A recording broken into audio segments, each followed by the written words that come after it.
Welcome to the Housing Shift. I'm your host, Raj Rajendran. Before we get into today's episode, a quick word from our sponsor. Service Charge Pro is the platform helping housing providers fix messy spreadsheet-based service charge processes. We built Service Charge Pro to make accuracy easier, compliance simpler, and help to rebuild resident trust. If you're in housing and service charges are a pain point, check out Service Charge Pro. Link in the comments below. Right, on to the episode. Okay, welcome to episode 3 of the Housing Shift. And this episode's titled The Spreadsheet Trap, Hidden Risks in Housing Data. With me today, I have Clare Paterson, the Housing Data and all things data protection specialist. Clare, welcome. Thank you, Raj. Thank you for having me. It's a pleasure. Excellent. Before we get started, Clare, did you want to give the audience a bit of a brief rundown on who you are and what you've been up to in the sector? So this is the hardest question of the whole thing, because I'm not very good at telling people about myself. In fact, I was at the Housing Community Summit in Liverpool earlier this week and realised after I'd come off stage that I hadn't really told people what I do and then I ran into a former colleague, and she introduced me to one of her new colleagues and said, "This is Clare Paterson. She's a data protection specialist, and she wrote the book on data protection in social housing." And I went, "Oh, yeah." So I did. And I said, do you think I should have mentioned that when I was actually on the stage? There's So modesty and then there's modesty. and then there's, what is it, hiding your light under a bushel. But all that to say that, yes, I am the data protection in social housing person. I did write the book that you can now see. I try and remind myself that that's their practical guide. And that's what I try to do, is practical.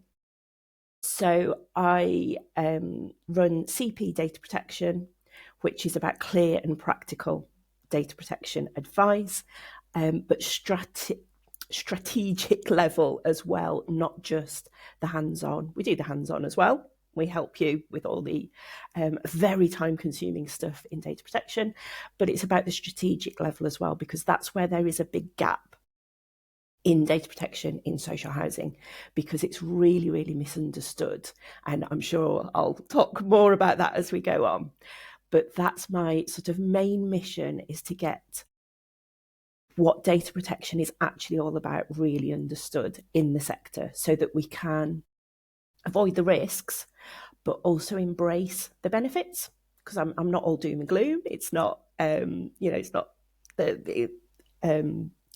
the regulator will come after you, the data protection regulator, because they probably won't at the moment. Don't put money on that. But it's about the benefits as well. It's about doing the right thing. So I've also got a lovely community of people. The Hive. So I do a Hive online free sessions once a month, and we're in our third year. In a couple of weeks' time, we've got the third year of the Hive live data conference, which is an in-person all-day event, which I'm really excited about. And so the Hive is our community, but then we have an even more exclusive community, which is the Data in Social Housing membership, or the DISH, as we call it. And actually today is the day that I've launched the new logo, just amongst the members, to get some feedback. So lots of things are changing, lots of exciting things. So when I think about it, there is a lot that I do. but when I'm on stage, I forget to mention it. So No, that all sounds awesome. And we'll put all the links to your book and the Hive and Dish in the show notes, so people know where Lovely, to, thank and you. your LinkedIn profile, where to find you. But yeah, I think it was interesting you said there about the strategic and the hands-on approach, and there needs to be more connection between those two things in general across housing, but certainly around data. And yeah, it'd be good to dig into those in a bit more detail. Yeah, definitely. Okay, so today we're going to be talking about specifically around spreadsheets. and spreadsheets in housing.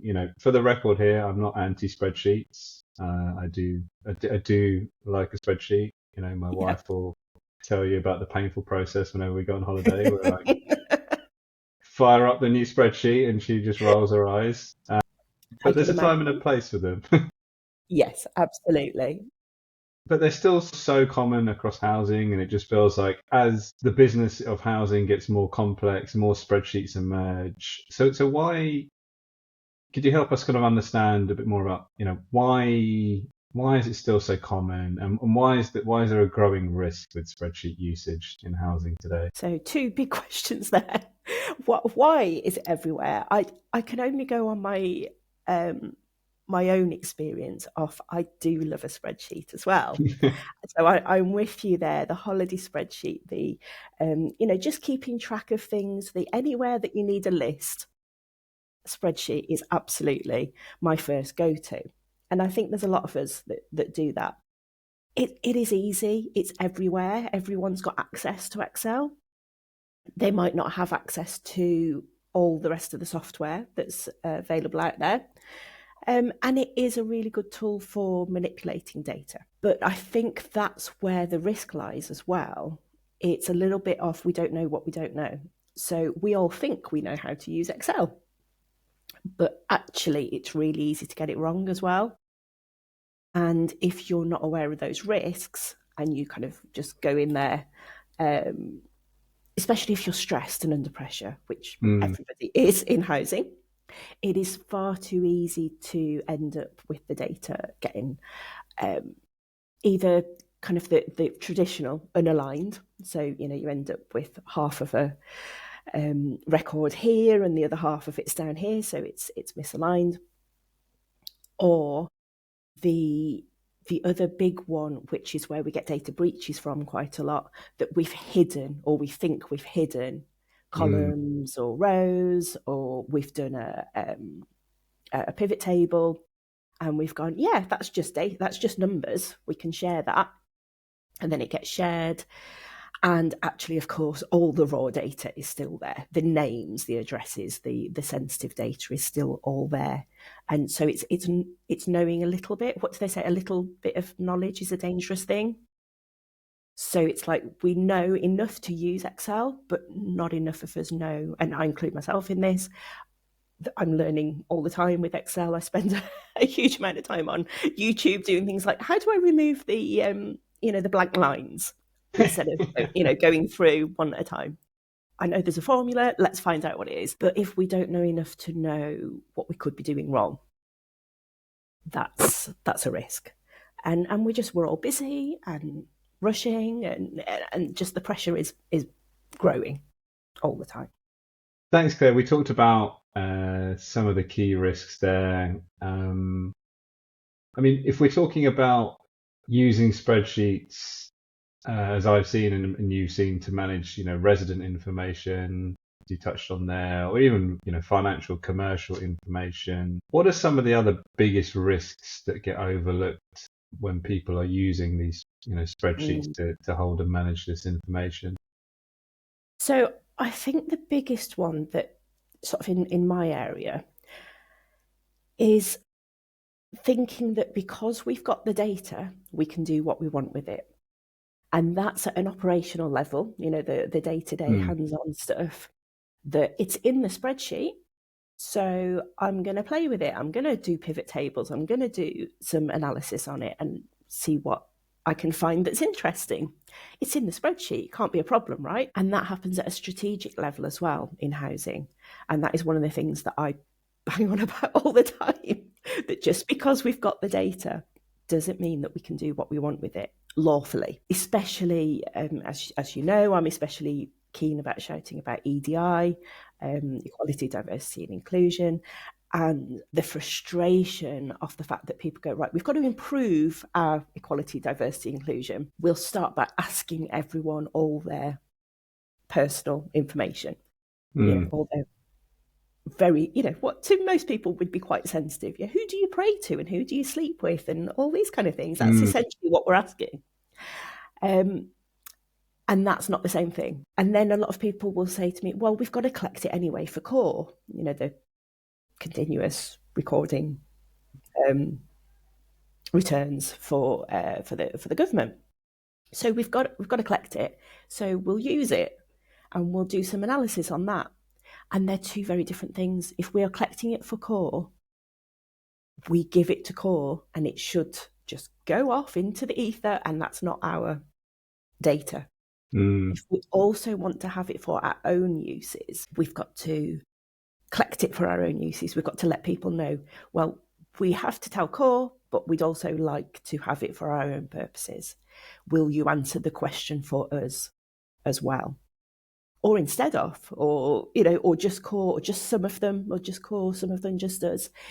It's not all or nothing. And that is the big risk that I see, that we kind of go, well, the data's there, it's in the spreadsheet, so we'll do some stuff with it. And as I say, that's happening strategically as well. What do you think the biggest reason for that mindset is, or that kind of lack of governance around data management? Okay, the questions are just getting bigger. What is that? What is the reason? If I had an answer to that, Raj, I think I would be able to be a lot more effective because I'd know where to go. Well, would you think that, I mean, just from you describing that issue and that risk there, in my head, I started thinking there is quite a lack of education around this. And I don't mean intelligence, I mean training and processes and understanding. And I think of my own experience of someone who's always, round about being involved in either moving data from A to B, or how do we extract and report on data and do wonderful things with it. But it's always been with a kind of like, we need to do this. And I've rarely seen a kind of overall nod or involvement with a process that says, hey, we should check in at this point and make sure that what's happening falls within a kind of lawful or ethical use of this data. And I'm not saying it's not happening. I've just not had a lot of exposure to it myself. It isn't happening enough, and I think it is an education thing, but it's also, I think the terminology doesn't help, because the group of laws that we're dealing with, because we now have at least 4 laws in the UK that we need to be thinking of that come under that banner of data protection. I say at least 4 because they're the 4 big ones, but there are other bits and bobs. They're called data protection. So it sounds like, to any reasonable person, we collect the data and we protect it. We put protection around the outside of it. Like, it sounds like we collect the data, we keep it protected by keeping it behind a firewall, behind encryption, behind technical security measures. And that's reasonable. That is exactly what that phrase sounds like. But it's not until you do a deep dive into actually reading the law, which luckily I enjoy, but I understand not everybody does, that you see that it actually starts way before that. And data protection isn't the right term. The new law that's just come in is actually called the Data Use and Access Act. Bill, Act. We're Act now, yeah. DUA. So I don't know if that's better, because it's, should we be using the data, is actually where it starts. Should we even collect it? Should we ask this question? Like I say, should we be asking, who do you pray to? Who do you sleep with? Should we be asking it at this point? Maybe we need to know it later. Look at how many application forms are pages and pages long, and you might be years off actually getting a property. How many of those questions are actually appropriate, relevant at the time? So it's data use and access. So should we be using it in the first place? And then who has access to it? So it's not just, I kind of like that better than data protection, because it's explains it a little bit better. But it starts before we get the data, is where it should start. The easiest to protect data is data that we haven't collected. We haven't asked the question. We haven't written it down. We haven't recorded it anywhere. That's obviously the safest data. So I think that is a big part of it, that it's the wrong phrase. It doesn't help. And then I do feel, and this doesn't make me popular, but I always say I don't go to data protection to be popular. I feel that there is still quite a lot of that old local authority, sort of patriarchal, we know best, we will look after you, and we will tell you what's good for you, you being the tenants and the residents. And there is quite a lot of that still, that, you know, we'll ask you all these questions because we then will make a decision based on those answers what you need, rather than just asking you what you need. And that, I think, is part of it as well. That particular scenario that you just described there actually came up on the last podcast, and one of the guests on the upcoming podcast, they mentioned that there's too much of this parent-child relationship in housing, and you're not going to get anywhere, and you're not going to build services and rebuild trust with residents until that changes. I thought it was really interesting that, because as soon as you mentioned about having data protection and firewalls, I just got this mental image in my head of this kind of safe zone, and then the data comes in, but then what you're saying is it doesn't then just make it okay for anyone within the safe zone to just start doing what they want with that data, and that's the problem. Absolutely. Because everybody's fixated around the technical security maybe of that data, but it's, like you said, the usage that's really, really interesting. And the way that I think it helps me to understand it, and also because in a former life I was a health and safety officer, is seeing that data as a hazardous material. So if that data is like the dangerous chemicals that you might be handling, you would never just say, well, we'll keep all the chemicals in the safe zone, and then in there we can do what we want with them. We can mix them. That'll be fine. You know, when we start merging data, well, we'll merge the chemicals because they're in a safe zone. You would never do that. Hopefully. Give it to the work experience kid to drink some, you know. Yeah, exactly. And that's what we're doing with data. And a lot of the breaches that happen, they are because they are people who are inexperienced and under a lot of pressure, just being told, here's the data, just do the thing. And they haven't been trained, and they've not been made to understand the danger. And it is like a dangerous chemical, because if you handle it properly and do the right thing with it, you know, don't mix it with things you shouldn't mix it with and all that kind of thing, then maybe it's safe. But if you start mixing it, just throwing it in, like you say, drinking it and all the rest of it, then it's not safe. And it's very, very similar. And I think we're in a similar position as what health and safety law was maybe 10 or 20 years ago, that it was very misunderstood, and everybody was like, well, it's about wearing a hard hat, isn't it? As long as we wear a hard hat, we're absolutely fine. And that it stopped us doing things as well. You know, oh, well, we can't do that. Health and safety, you know, it was the old conkers at school. Oh, you can't do anything because of health and safety. And actually the health and safety law, because I enjoy reading that as well, and that's in a former life as a health and safety officer, it doesn't say what you can and can't do about most things. It says you must do things safely, and you are responsible for the people who work with you, who work around you, for the community at large. You are responsible as an employer to make sure that you do things safely. So you can work at heights, but you just don't walk up on the roof without a harness or whatever. You can use chemicals, but you do it with a controlled environment and controlled processes. So you can do all these things, but you just do it really in a controlled manner. And I hope we get there with data. That's what I'm pushing for all the time, that we realise, yes, it doesn't stop us doing things, because we still get that, oh, we can't do that, GDPR, data protection, can't do that. And it's usually not true, unless it is something really, really harmful. The same with health and safety. You know, there will be some things that are just stupid, you can't do that. It's the same with data protection. There'll be something, no, we're not doing that. But most things, if it's a valid purpose, we can get there in a controlled manner.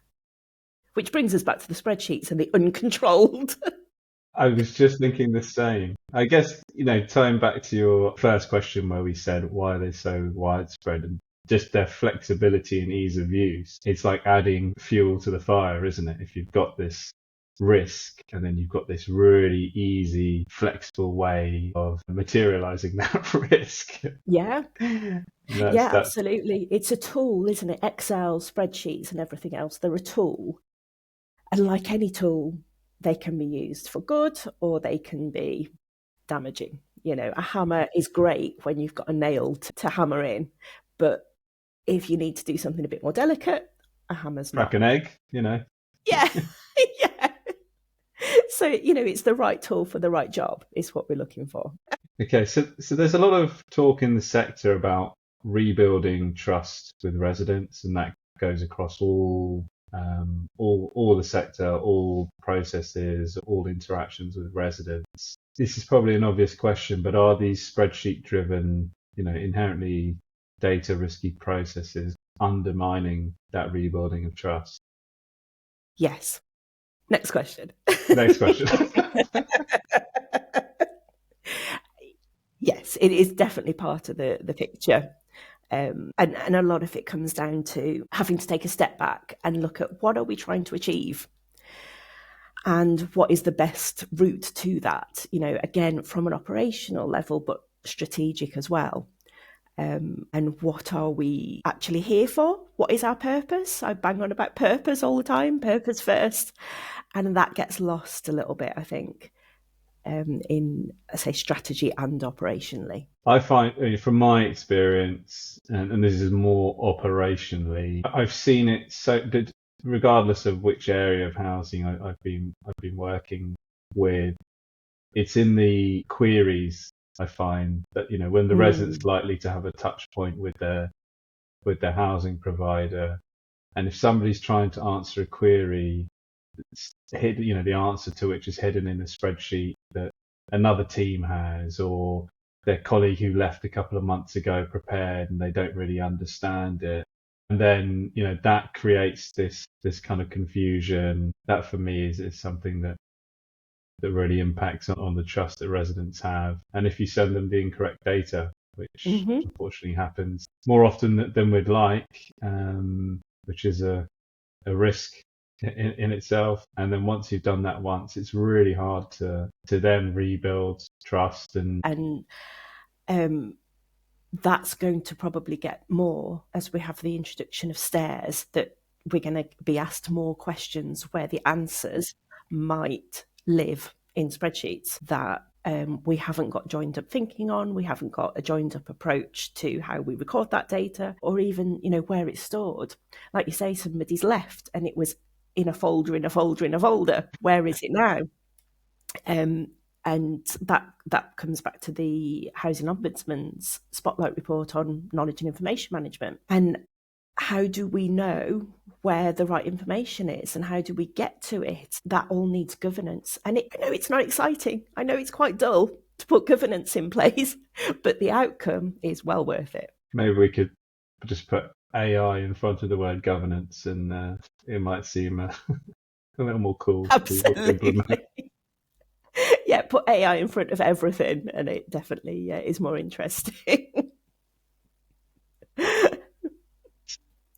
The next question then, without trying to reduce the size of the task into something so simple, but if you're working in a team listening to this that relies heavily on spreadsheets, what's something that they can do, like a practical step or two that they can do to help starting to kind of mitigate the risk or take steps towards removing it?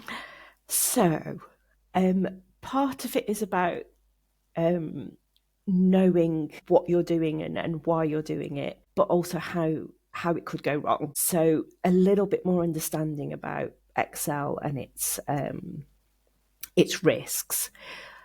Well, I mean, they're not risks, are they? The fact that the data from a pivot table is accessible by double clicking on the pivot table, that's a good thing. If you're a person who should be able to see that, that's a brilliant thing. But it's knowing how that can become a risk.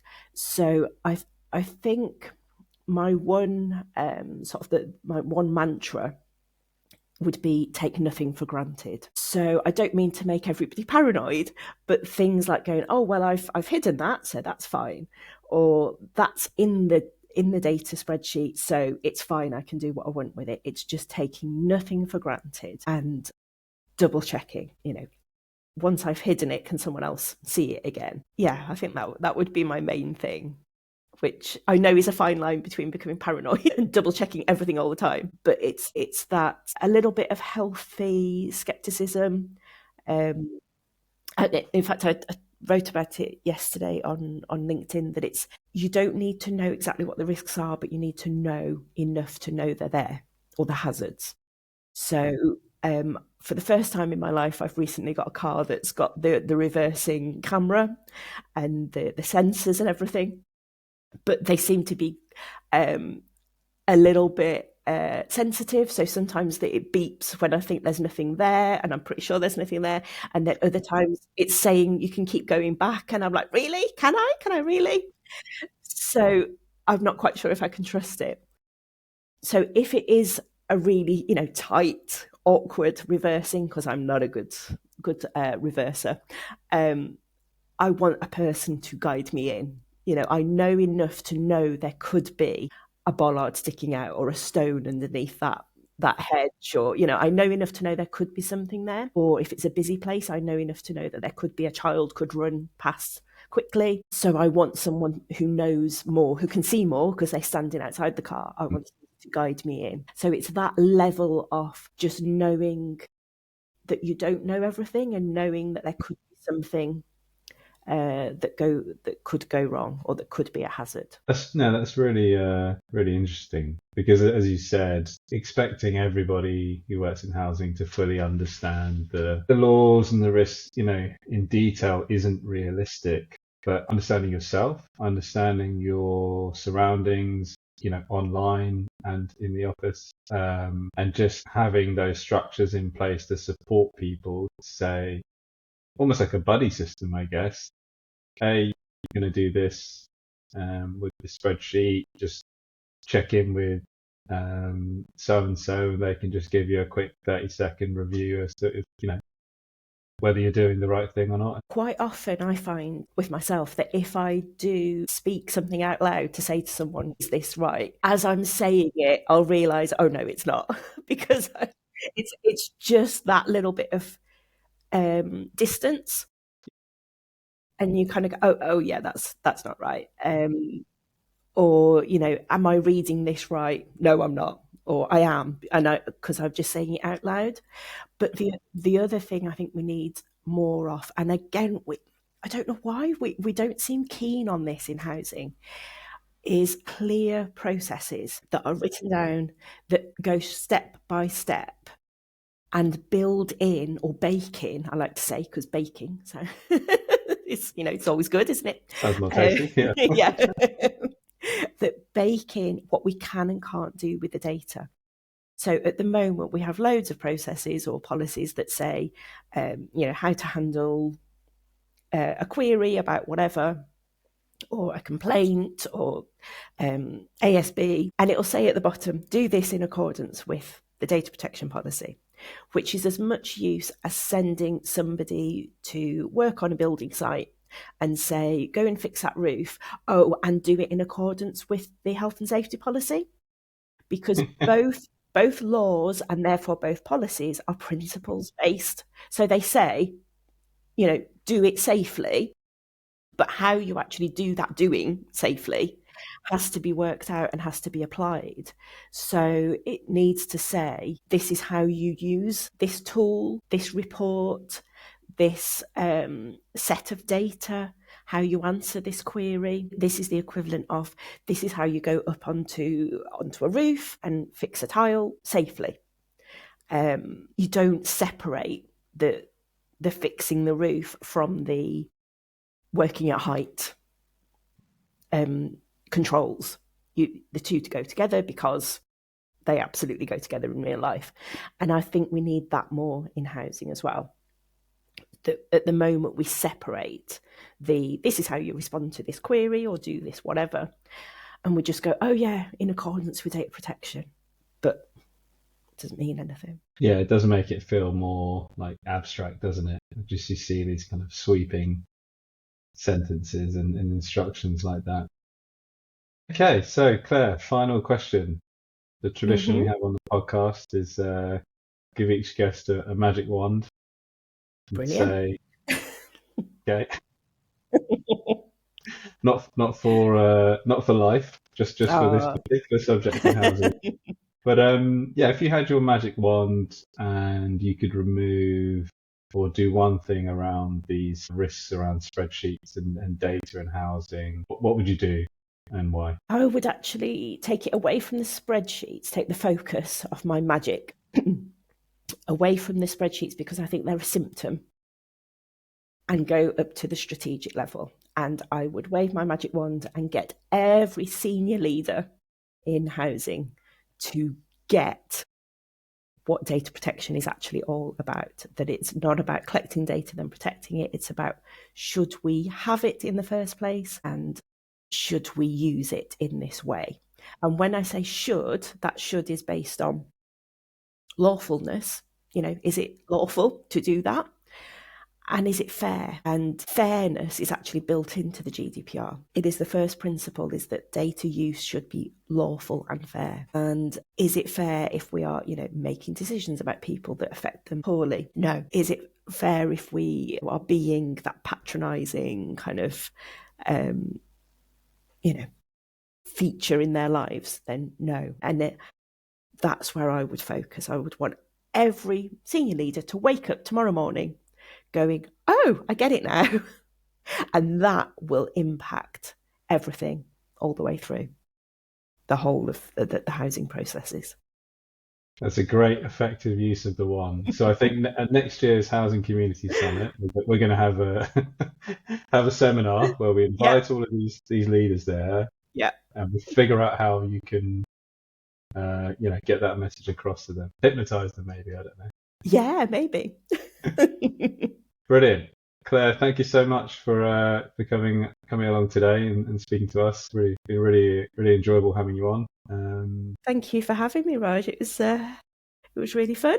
Thank you. Awesome. Thanks, everyone. Catch you at the next one.